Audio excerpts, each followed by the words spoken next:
naogopa. Usiogope, shikilia vizuri, mimi nipo kukulinda. Bibi, naogopa. Usiogope, shikilia vizuri, mimi nipo kukulinda.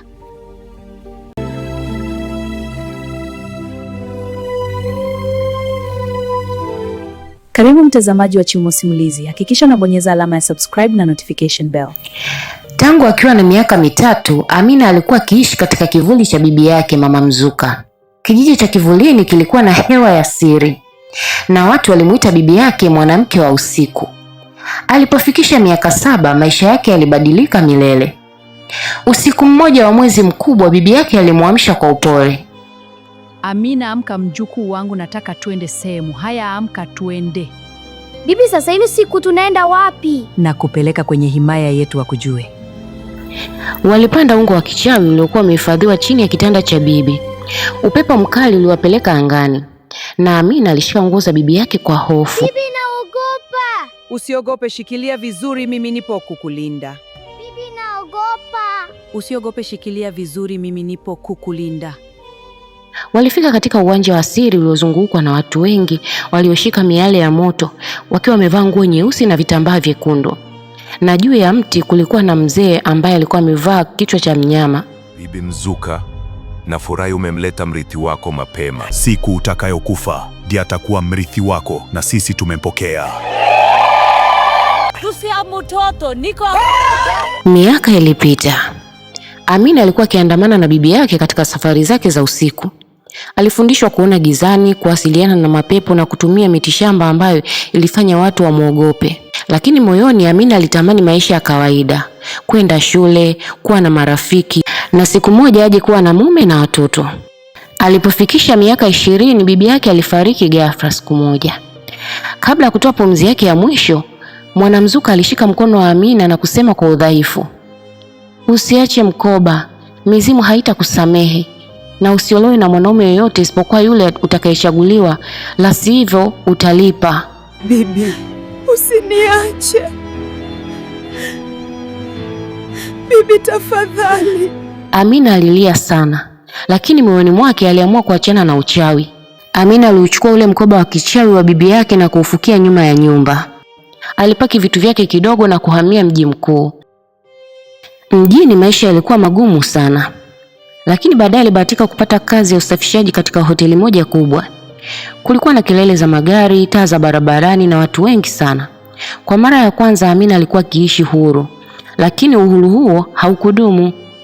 Usiku wa kwanza alipolala katika chumba chake kidogo cha kupanga, usingizi ulimwacha ghafla.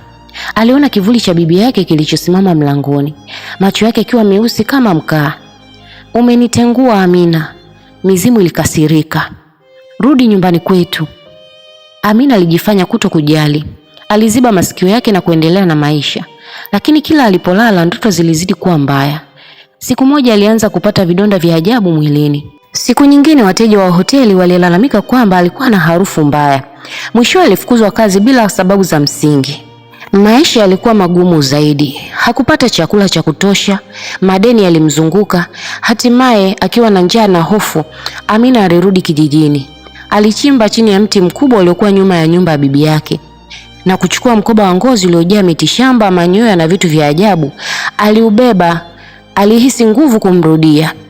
Aliporudi mjini mambo yalibadilika mara moja. Alipata kazi nzuri katika hoteli nyingine. Sasa kama msaidizi wa meneja.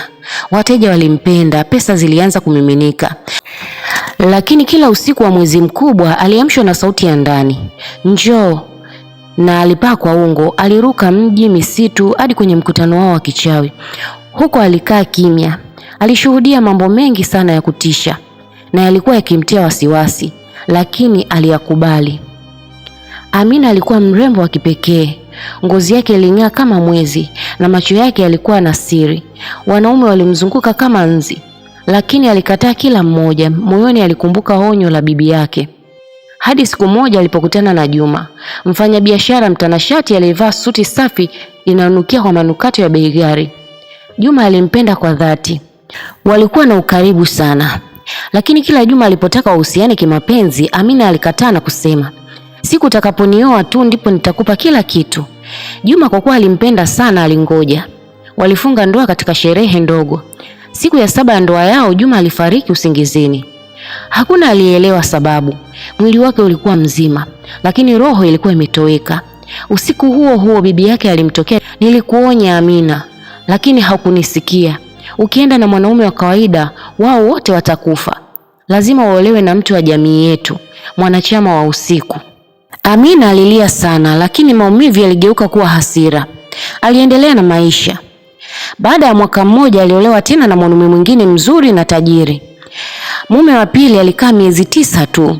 Alikufa ghafla akiendesha gari. Gari lilitoka barabarani bila sababu za msingi. Mume wa tatu alikufa kwa sumu ambayo hakuna daktari aliyeelewa. Mume wa 4 alipata kiharusi akiwa na umri wa miaka 35 tu. Kila kifo kilikuwa cha kutatanisha. Watu walianza kunong'onezana. Familia za waume zake zilianza kumfuatilia. Yeye ni mchawi, anawala waume zake. Maneno yalisambaa kama moto wa porini. Amina alihama mji hadi mji. Alibadili jina na mikoa, lakini siri ilimfuata. Siku moja baada ya kifo cha mume wake wa 5, wenyeji wa mtaa walichoma nyumba yake usiku. Alitoroka kwa shida akiwa na mkoba wake tu wa uchawi na nguo alizovaa. Baada ya kutoroka mkoa mmoja hadi mwingine, Amina aliishia katika mji mdogo wa pwani ambapo alijaribu kuanza upya. Hapa hakutaka kuficha sura yake nzuri. Alitaka kuishi kimya. Lakini hapa mwanaume wa giza alimtokea. Alimjia moja kwa moja baada ya mkutano wa kichawi na kumwambia, "Wewe ni wetu. Mizimu imekuchagua kuwa mke wangu. Tutaweka nguvu pamoja." Amina alimwangalia kwa huzuni. Moyoni mwake hakumpenda. Alikuwa na harufu ya damu na giza. Lakini kabla Amina hajampa majibu yule mwanaume wa kichawi, alikutana na mwanaume mwingine, fundi seremala wa kanisani, mwanaume mnyenyekevu aitwaye Daudi. Daudi alikuwa tofauti kabisa. Alipenda kusali asubuhi na usiku, kusoma Biblia yake iliyochakaa na kuwasaidia maskini. Alipomwona Amina kwa mara ya kwanza sokoni, alimwambia kwa upole, "Mungu anakupenda sana dada. Ninaona machozi mengi machoni mwako." Watu wa mji walimwonya Daudi mara moja, "Usimkaribie yule, ni mchawi. Amekula wanaume wake 5. Kila mwanaume anayemuoa lazima anakufa." Hata wengine walimwambia ni mke wa maiti. Lakini Daudi hakuogopa. Alimtembelea Amina nyumbani kwake na kumuuliza moja kwa moja, "Nimesikia mambo mengi sana kuhusu wewe, lakini nataka kusikia kutoka kinywani mwako. Una uchawi?" Amina alitikisa kichwa kwa haraka. "Mimi sio mchawi. Ni maisha yangu tu yaliyojaa taabu." Daudi alitabasamu. "Mungu anaweza kukukomboa kutoka katika kila laana. Mimi nakupenda Amina. Si kwa sababu ya uzuri wako, bali kwa sababu ya moyo wangu umeniambia kwamba wewe ni wangu." Amina alilia na kukataa mara kadhaa. "Usinikaribie, nitakusababishia kifo. Wote waliotangulia wamekufa." Lakini Daudi hakuacha kumwombea kila siku. Alimletea chakula na kumsomea maandiko matakatifu. Miezi ilipita na upendo wake ulikuwa mkubwa kuliko hofu yake. Hatimaye baada ya miaka 2 ya kumshawishi, Amina alikubali. Aliolewa kwa sherehe ndogo ya kanisani. Baada ya ndoa, Amina alianza kuhesabu siku ya kwanza, siku ya pili. Alikuwa tayari kumuaga Daudi. Lakini miezi 3 ilipita. Daudi bado alikuwa hai. Alikuwa mzima, akisali kwa sauti kubwa, akisoma Biblia yake hadi usingizi ulipomshika. Amina alianza kuzoea. Kwa mara ya kwanza alihisi amani nyumbani. Alikuwa anapika, wanacheka na Daudi alikuwa akimkumbatia kwa upendo safi. Lakini siku moja aliota tena. Bibi yake alimtokea, uso wake ukiwa na hasira kali. "Achana na huyu mtu wa Mungu au tutaamua kukuua wewe mwenyewe." Amina aliamka kwa kelele. Daudi alimwamsha na kumkumbatia. "Unazungumza na nani usingizini, mke wangu? Unalia na kusema, 'Bibi usiniue.'" Amina alikosa cha kujibu, lakini Daudi aligundua. Alimkumbatia na kusema, "Sasa nimeelewa. Wewe unateswa na nguvu za giza, lakini Mungu ni mkubwa zaidi." Tangu siku hiyo Daudi alianza kumfundisha Amina jinsi ya kuomba. Walisoma Biblia pamoja kila jioni. Walifunga na kusali. Amina alianza kwenda kanisani kuabudu na kuosha maisha yake kwa neno la Mungu. Alipofanya hivyo, ndoto za bibi yake zilipungua na kwa muda ziliisha kabisa. Siku moja wakati Amina alipokuwa akirudi nyumbani kutoka sokoni, mama mmoja asiyemjua alimfuata hadi mlangoni mwa nyumba yake. Mama huyo alikuwa na macho mekundu na harufu ya moshi.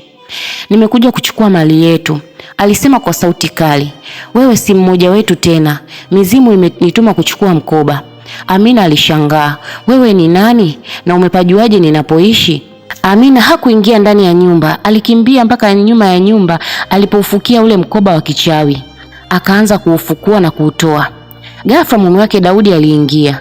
Amina, usimpe. Ukimpa huyo mama huo mkoba, inamaanisha umekubali laana iendelee kupitia wewe. Leo tunamaliza kila kitu. Daudi alichukua mkoba ule kwa ujasiri, akatoka nje na kuwasha moto mkubwa. Mama yule alianza kupiga kelele za kutisha. Naungua, naungua. Mwili wake ulianza kubadilika. Ngozi ilichubuka. Uso uligeuka na kuwa wa bibi yake Mama Mzuka. Alipiga kelele za mwisho na kutoweka kama kimbunga cha moshi mweusi. Mkoba ulipoungua kabisa, Amina alihisi kitu kizito kimeondoka moyoni mwake. Alilia kwa huzuni na furaha pamoja. Tangu siku hiyo, Amina alipona kabisa. Hakuna ndoto za kutisha tena, hakuna sauti za usiku.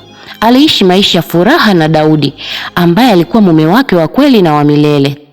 Mungu aliwajalia watoto mapacha, msichana mzuri na mvulana hodari. Waliwaita Neema na Nehemia. Nyumbani kwao kulikuwa na kicheko, sala na amani. Amina alikuwa akimshukuru Mungu kila siku na kusema, nilijaribu kulikimbia giza, lakini nuru ndio iliyonifuatilia na kunikomboa.